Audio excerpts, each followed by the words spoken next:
The Talking Buffalo, Honesty and Divine Justice. Setting. In the drought-stricken village of Malapuram, water was more precious than gold. The village depended on a single pond, believed to be protected by Peharasapedhama, the unseen guardian spirit of nature. The elders warned that those who stole water or cheated others would face divine justice, but not everyone believed these tales. The honest farmer and the corrupt chief Malesham was a hard-working farmer with only one treasure: his loyal buffalo, Kalu. Though Malesham barely had enough food for himself, he never denied water to those in need. Duraya, the village chief, was the complete opposite. He controlled the water supply and charged heavy taxes. Whenever a villager protested, Duraya silenced them with threats. One summer, the drought worsened. The village pond shrank to a muddy patch, and Duraya hoarded water in hidden barrels. The villagers struggled, but he and his family remained well-fed and hydrated. One morning, Duraya's men found Malesham giving water to a thirsty old woman near the pond. Furious, Duraya accused him of stealing. "This is village water," Duraya roared. "For your crime, I will take your buffalo as punishment." Malesham pleaded, but the corrupt chief seized Kalu, leaving Malesham heartbroken. The disappearance of Kalu. That night, a strange wind howled through the village. The sky, clear for weeks, filled with dark clouds. Duraya tied Kalu in his courtyard, boasting about his new prize.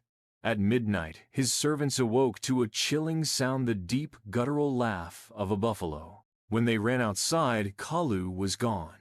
The rope that bound him lay on the ground, burned as if touched by fire. Whispers spread through the village. "Peharasapedhama has taken him," the elders murmured.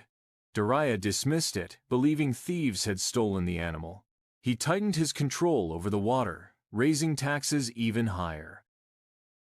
The buffalo speaks. Days later, Duraya rode to the temple, hoping to silence the villagers' growing fears. As he crossed the dried-up pond, he heard a deep, echoing voice. "Duraya." His blood ran cold. He turned and saw Kalu standing on the barren pond bed. But the buffalo's mouth moved like a man's, and its eyes glowed an eerie silver. "You've stolen from the poor," Kalu said. "You have hoarded what was meant for all. The land remembers, and Peharasapedhama sees all." Terrified, Duraya turned to flee, but his feet sank into the cracked earth as if it were quicksand. The sky rumbled. The villagers, hearing the commotion, ran to the pond and gasped. "The buffalo is speaking," someone whispered. "The gods are punishing Duraya," another cried. Duraya screamed for mercy. "Forgive me. I will return what I took," Kalu snorted. The wind howled, and rain suddenly poured from the sky.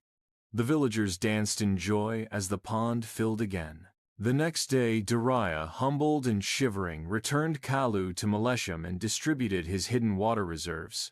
Ashamed, he left the village, never to be seen again. As for Kalu, he never spoke again, but when the villagers patted him, they swore they could still hear a faint chuckle in the wind. From that day forward, no one dared to cheat the poor, for they all knew that Peharasapedhama was always watching.